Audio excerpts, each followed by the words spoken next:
Olá, mais uma gravação, faz algum tempo que eu não tenho gravado. Aproveitando que hoje é quinta-feira, às quintas-feiras, São José Maria nos recomendava, sempre nos recomendou, que as quintas-feiras pensássemos um pouco mais na Santa Eucaristia, no sacramento da Eucaristia, para aproveitar, para aprofundar, para crescer, para entender mais. E uma oração que ele sempre nos recomendou é o Adoro-te Devote. Adoro-te com... Eu vos adoro devotamente, ó divindade escondida, etc. Eu, nesses anos todos, já li várias vezes comentários sobre o Adoro-te Devote, uns mais clássicos, uns mais simples, alguns muito objetivos. E eu vou me ater hoje a comentar em cima de um sacerdote mexicano chamado Henrique Monastério. Ele tem um blog que chama Pensar por Conta Própria, lá no México, e ele durante algumas semanas, toda quinta-feira ele gravava sobre um comentário sobre um versículo do Adoro-te Devote. E eu achei o texto super interessante, é muito bom. Então eu vou tentar comentar em cima desse texto dele alguma coisa do Adoro-te Devote. Então, o Adoro-te Devote começa assim: eu vos adoro devotamente, ó divindade escondida. Como diz o monastério, Deus gosta de brincar de esconde-esconde. Uma criança, quando se esconde, ela quer ser achada. O adulto, quando se esconde, ele não quer ser achado. Deus quer ser encontrado. Ele se esconde na hóstia, mas ele quer ser encontrado. Ele está ali para que a gente o encontre, para que a gente o veja, o toque, o coma. E um mistério que, como diz o monastério, né, não dá para nem imaginar o que é isso. Que assim, eu sempre gostei de pensar que na transfiguração Cristo quis mostrar que ele pode aparecer como ele quiser, né? Quando Cristo sobe no Monte Tabor e se transfigura na frente de Pedro, Paulo Pedro, João e André, ele se mostra no seu corpo glorioso, na sua glória divina. Mas quando ele aparece para os discípulos de Emaús, eles não o reconhecem. Quando ele aparece para Maria Madalena, ela também não o reconhece até que ele fale. Cristo consegue aparecer para a gente com a aparência que ele quiser. E uma aparência que ele escolheu, aí não é uma aparência, é uma verdade, é a hóstia. Ele quer estar na hóstia consagrada, ele quer estar no vinho consagrado, em seu corpo, seu sangue, sua divindade, todo ele está ali presente, tanto no pão quanto no vinho, em cada gota de vinho, em cada pedacinho do pão. O monastério comenta aqui, mesmo que todas as estrelas do céu se reunissem num único ponto se tornasse um ponto único, seria ainda um milagre menor do que Cristo todo está contido na hóstia. Que toda a história da humanidade, desde sempre para sempre, se reunisse num único momento, ainda seria um mistério menor do que o mistério da hóstia. A hóstia é um mistério maior, é um mistério, é um mistério absolutamente incompreensível. É óbvio que não pode caber na nossa cabeça, vem de Deus. Deus não cabe numa cabeça humana, nem em todas as cabeças humanas ao mesmo tempo. Mas o fato do milagre da consagração, quem nos falou foi Cristo, que na Santa Ceia ele nos comunica que ele vai estar no pão para nos alimentar. Se ele vai estar no pão para nos alimentar e ele diz que vai estar no pão e no vinho, nós só temos que acreditar, não temos nada a discutir, nada a pensar a respeito. É simplesmente aceitar e tentar assim, meditar sobre isso para crescer em cima disso, para nos tornarmos mais fiéis, mais adoradores de Deus, com o amor de latria que Deus nos merece, né? Que é o amor total, o amor de entrega total, né?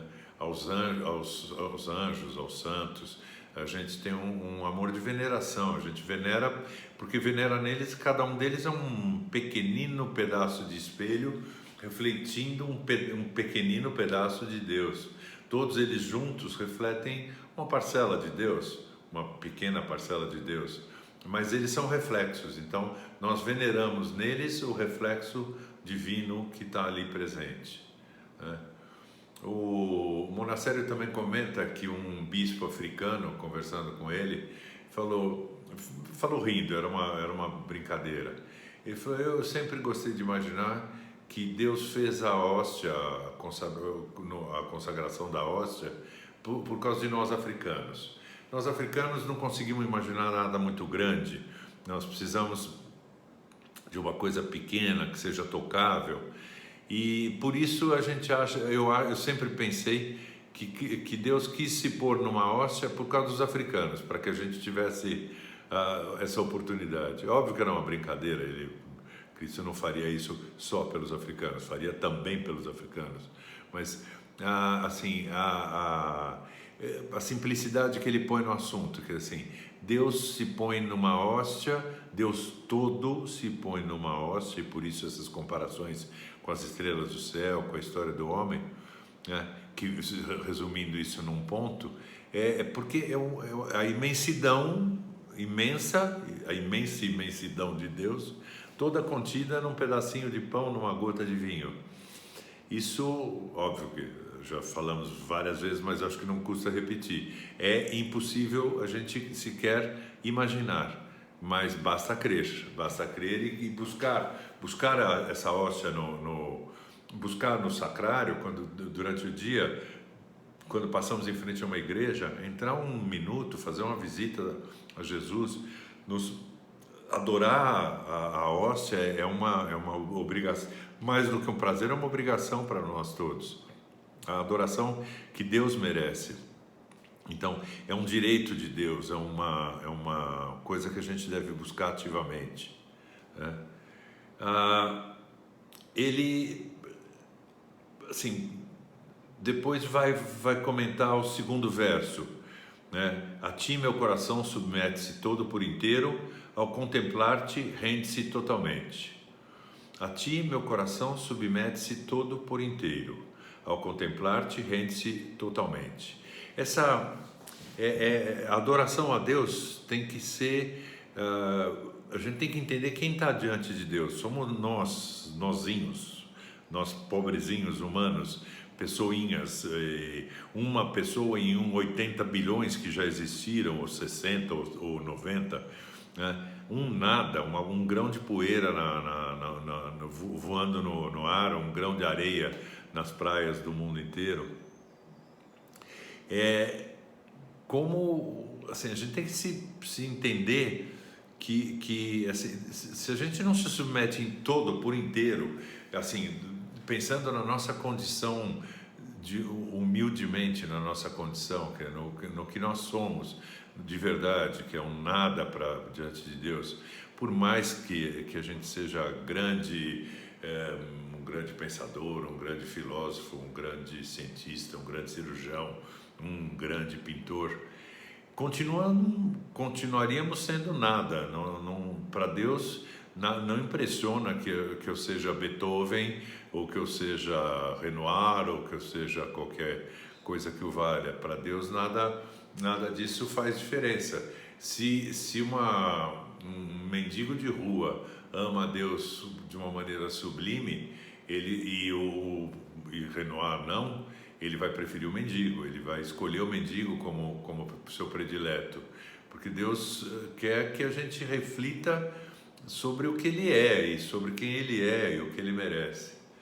Lembrando de falar em mendigo de rua, eu lembrei aqui na esquina do consultório, eu já comentei ele algumas vezes, é um homem que sempre me impressionou muito. Era um homossexual, morador de rua há mais de 30 anos. Ele ficava na porta ali da igreja tomando conta de carros. Ele dormia no alpendre da igreja com uma mantinha, um cobertorzinho e um colchãozinho. Ele era, assim, se a gente pensar muito humanamente, ele era um chato de galocha, ele era uma pessoa desagradável. Mas durante mais de 30 anos que eu estou aqui no consultório, e mais de 30 anos que ele estava aqui na rua, todas as vezes que passava por ele, se eu passasse cabisbaixo, ele falou: doutor, não fica triste, Deus é pai, né? Doutor, como é que estão os seus filhos? Eu vi hoje a Fabiana, hoje eu vi não sei quem. Ele assim, uma pessoa extremamente do bem, né? E naquela condição simples, mas ele tinha uma fé que assustava.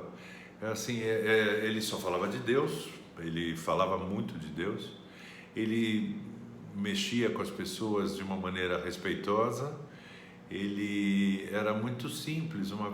Passando de moto, eu buzinava para ele para cumprimentá-lo. Ele, quando tinha a oportunidade de falar comigo, ele falou: obrigado pela buzinada. Uma pessoa de uma simplicidade, de uma humildade real, verdadeira, e que me ensinou muita coisa. E eu tenho sentido muita falta dele, porque durante a pandemia eu fui procurá-lo para tentar ajudar, porque sabia que não tinha carro para ele cuidar, não tinha ninguém para vê-lo, para ajudá-lo. E fiquei procurando, não encontrava, até que um dia encontrei com alguém que era aqui da rua também e perguntei: cadê o Roberto, né? E me falaram que ele tinha morrido. Ele estava com câncer disseminado, parece que tinha AIDS também, hepatite C, algumas coisas bem graves. Nunca vi esse homem reclamar da vida, nunca vi esse homem falar nada ruim, nada negativo.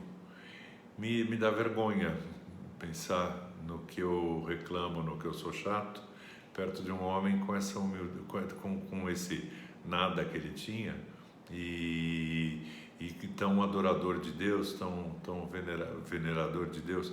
Eu acho que cada vez que eu penso nele eu aprendo bastante. Dá pra gente crescer em cima disso. Então, a ti meu coração submete-se todo por inteiro. Eu acho que o dele se submetia. Ao contemplar-te, rende-se totalmente. Ele sabia o seu nada, talvez, e se rendia diante de Deus. Um caso para a gente meditar, alguma coisa para a gente pensar mais intensamente. O Adoro-te Devote continua: com a vista, o tato, o gosto se enganam diante de ti. Com a vista, com o tato, com o sabor, a gente não consegue ver Deus na hóstia. A gente vê um pedaço de pão sem fermento, sem graça. Seria um pãozinho sem graça se fosse um mero pãozinho. Mas assim, com os olhos da fé que a gente tem que ver Deus ali. É com os olhos da fé que a gente tem que crer que Deus quis estar ali por nós. E se submete a ficar trancafiada numa casinha em alguns lugares bem feia, os sacrários que não são dignos de receber o Altíssimo, e porque não são postos de lado, são de madeira tosca, o sacrário tem que ser uma peça única de esplendor, de beleza, de arte, dentro do possível para a comunidade que está pondo aquele sacrário, que o sacrário seja alguma coisa muito elevada, muito caprichada, muito gostosa, muito agradável aos olhos, e num lugar bastante público, para que as pessoas, logo que entrem na igreja, o vejam e o possam adorar, né? As pessoas tem algumas igrejas que parecem que têm vergonha de ser a casa de Deus e escondem Deus da gente, né? Não vou falar mal das coisas, não é isso que a gente está. A vista, o tato, o gosto se enganam diante de ti, mas basta-me ouvido para crer com certeza. Muitos anos atrás, eu acho que essa passagem do Adoro-te Devote me consertou muita angústia passada. Eu pensava se tinha fé, né? Será que eu tenho fé? Como é que é isso? Eu não sabia mais o que pensar, eu ficava confuso. E um dia, lendo essa passagem, eu parei para pensar: mas basta-me ouvido para crer com certeza. Basta-me ouvido. E daí lembrei aonde nós iremos, só tu tens palavra de vida eterna, a resposta de Pedro para Jesus, quando ele pergunta se eles querem também partir. E só Jesus tem palavras de vida eterna. Só assim, quando a gente começa a ler as passagens do Evangelho e ver o que Jesus nos falou, o que Ele deixou para nós de mensagem, são mensagens que calam muito fundo no nosso coração. Ele responde todas as nossas angústias. Então a dor não é um pecado, a dor é uma oportunidade de se aproximar de Deus. As nossas falhas não são coisas para ter, dependendo dela é para ter vergonha, mas vergonha de Deus, não vergonha do homem, né? O Salmo 50, né? Só a ti ofendi, né? Fala Davi, quando ele fez o Salmo 50 em arrependimento a ter matado o Urias para ficar com a esposa dele. E ele fala, não foi aos homens que eu ofendi, foi a Deus que eu ofendi. É a Deus que a gente deve respeito, é a Deus que a gente deve... E as palavras de Cristo que vão nos levando, elas têm um sabor, como diz São João no Apocalipse, um sabor doce, de mel, que preenche, que dá prazer, e são faladas com uma língua que é uma espada de dois gumes, porque são penetrantes, cortantes e... Bom, enfim, lendo o Apocalipse, a gente vai vendo como João viu que a palavra de Deus chega para nós, da maneira que Cristo mostrou para ele que a palavra dele chega para nós. E essas palavras, se a gente meditá-las, só posso crer, não tem como não crer. Eu só posso ter fé. E ter fé por quê? Porque eu acredito na sua palavra, ponto. Eu não preciso mais nada, eu não preciso nenhuma prova, eu não preciso nenhum milagre, eu não preciso ver nada. O fato que, assim, a gente vê milagres, os milagres existem. Deus de vez em quando nos dá esse melzinho na boca para que a gente vibre um pouco, ele nos quer felizes o tempo inteiro. Ele deu vinho na boda de Canaã, 600 litros de vinho para aquela festa, e do melhor vinho do mundo, né? Para quê? Para que as pessoas ficassem felizes, era uma festa de casamento. Então, Deus nos quer felizes. Ele nos dá algumas vezes, muitas vezes na vida, esses golinhos de mel, essas balinhas de açúcar, bolinhas de açúcar, e essas taças de vinho, para que a gente seja feliz, né? É quando nasce um filho, quando a gente descobre que está grávido de um filho, quando a gente descobre que vai ter neto, quando a gente tem netos, quando você vê um neto ajoelhar com piedade diante do sacrário, agora daqui uns dias vou ver a primeira comunhão de mais 2 netas. São momentos de mel, né? Deus nos quer felizes, mas basta a sua palavra para que eu possa crer e viver essa vida diante de Deus, para sempre, para sempre.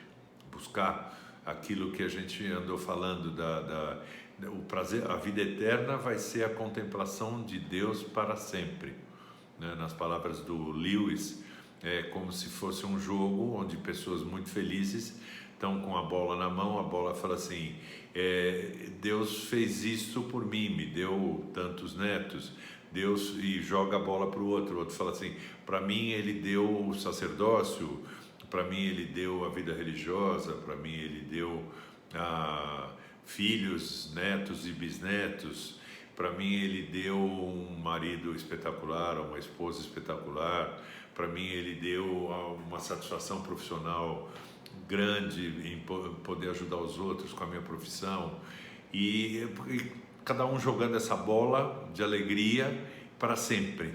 É isso que a gente vai encontrar é isso que a gente encontra nessas palavras que bastam, né? Mas basta meu ouvido para crer com certeza, né? O maligno, por obra da serpente, verteu o veneno no ouvido de Eva. O benigno, pelo contrário, desceu em sua misericórdia e através do ouvido penetrou em Maria, quando o anjo anuncia a Maria. Pela mesma porta por onde entrou a morte, entrou a vida. Isso é um hino pelo nascimento de Cristo, né? Eu acho que eu vou parar por aqui, numa outra oportunidade. Eu vou continuar, o Adoro Te Devote é bem mais extenso, mas acho que para hoje bastam esses toquezinhos para que a gente possa meditar e melhorar a nossa comunhão, melhorar a nossa visita ao Santíssimo, melhorar a nossa contemplação, melhorar a nossa meditação, melhorar nossos pensamentos, melhorar como pessoa a cada um de nós. Um abraço.